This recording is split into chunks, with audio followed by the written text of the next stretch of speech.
This is the Blue Turnip Tea. Pero nilagay ko po siya sa ref para meron akong iniinom anytime I want. Yung tira ko, pag hugas ko siya ng mata.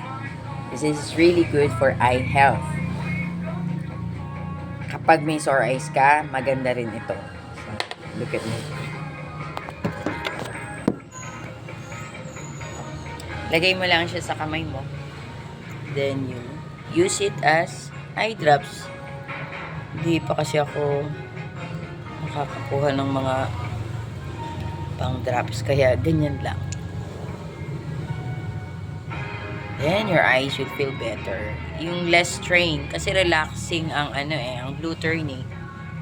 So, ayan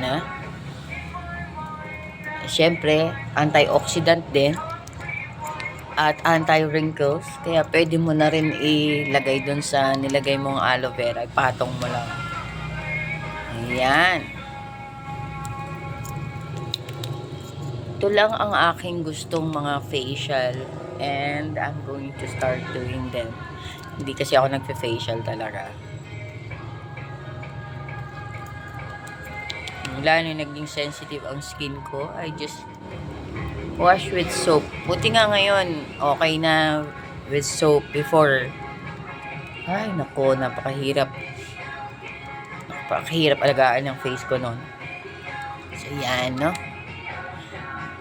Ang laki ng noo ko. Yan. Have a good morning, everyone. Just keep watching our videos for healthy tips, no?